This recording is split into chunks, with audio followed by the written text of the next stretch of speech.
قبلہ یہ ہے، یہ غم حسین کیا ہے؟ ابھی تک غم حسین ہی نہیں سمجھ آیا امت کو۔ جس کو نبی کی اولاد کا غم نہ سمجھ آئے اسے نبی کی محبت کیا سمجھ آئے گی، نبی کا عشق کیا سمجھ آئے گا، نبی کی غلامی کیا سمجھ آئے گی؟ جس کو غم حسین نہیں سمجھ آیا اسے سنت مصطفیٰ کی کیا سمجھ آئے گی؟ دوستان محترم، آج اور بعض بدبخت، شادی کرنا جائز ہے جی، شادی کریں، میں کہتا ہوں بھئی کریں، جس کا جتنا تعلق ہے وہ اپنے تعلق کے مطابق اس کا ظرف اتنا ہوگا۔ شادی شریعت میں منع نہیں 10 محرم، یہ سوال بھئی، سوال پھر اگر 10 محرم کو منع نہیں، باپ مر جائے اس کے کلوں پہ رکھو بیٹے کی شادی، کہاں منع ہے کہ باپ مرا ہو شادی نہیں کر سکتے؟ جائز ہے، رکھو شادی، 7 کل بھی ہو جائیں گے، 7 مہمانوں کا ٹائم بھی بچ جائے گا۔ جی بچت کرنی اس طرح کرو، ماں کے چہلم پہ بیٹی کی شادی رکھو، کوئی بیٹا مر جائے اس کے چہلم پہ اپنے دوسرے بیٹے کی شادی رکھو، بیٹی کی شادی رکھو، پتا چلے نا کہ صرف یہ غم حسین کی باری موت پڑتی ہے نا۔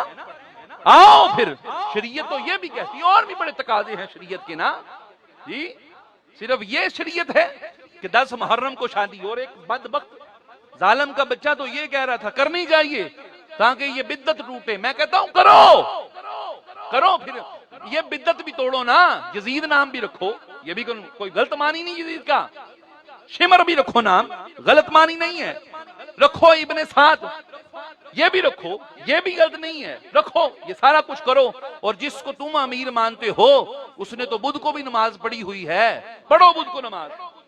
شاہ جی حقائق پھر یہ بھی ہیں، جمعے کی نماز بدھ کو بھی ہوئی ہے، پڑھو پھر، تمہارے امیر صاحب نے پڑھی ہوئی ہے۔ بہت کچھ ہے شریعت میں قبلہ، ایک صرف غم حسین پہ تکلیف ہوتی ہے، غم حسین پہ تکلیف ہوتی ہے، یہ کرنا وہ کرنا، یہ کرنا وہ کرنا۔ دوستان محترم، اس لیے یہ جو دن گزر رہے ہیں، جس کو جو میں کسی پہ عقیدہ تھوپنا نہیں چاہتا، کیونکہ میرے مولا کا غم ایک نور ہے، یہ کوئی کھیر نہیں، حلوہ نہیں، آواز مار کے دے رہا ہوں لے جاؤ لے جاؤ لے جاؤ، نہ، اس نور کو حاصل کرنے کے لیے دل بھی نورانی ہونا چاہیے۔ غم حسین نور ہے اور نور کو حاصل کرنے کے لیے سینہ بھی نورانی ہونا چاہیے۔ غم حسین طاہر ہے، تطہیر ہے، اسے قبول کرنے کے لیے جسم بھی طاہر ہونا چاہیے، نسب بھی طاہر ہونا چاہیے، نسل بھی پاک ہونی چاہیے۔ ایسے نہیں بندہ پلید اور غم حسین میں روئے، رو ہی نہیں سکتا۔ غم حسین میں بدعت، تمہاری کیا اوقات کہ غم حسین سے روکو؟ تمہاری کیا اوقات؟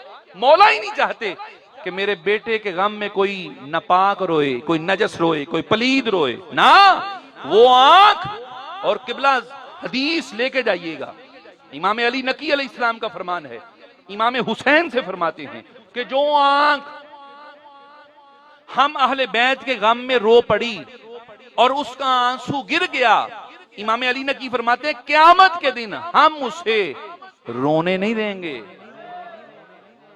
یہ قبلہ امام علی نقی سے، اور یہ 2-3 طرق سے روایت ہے امام حسین سے کہ جو شخص ہم آل محمد کے غم میں رو پڑا کسی وجہ سے، اس کی آنکھوں میں آنسو آ گیا، مولا فرماتے ہیں قیامت کے دن ہم اس کی آنکھ میں آنسو نہیں آنے دیں گے۔ اس لیے دوستان محترم، یہ جو دن ہے آج، یہ قبلہ یہ ہمارا فقدان ہے۔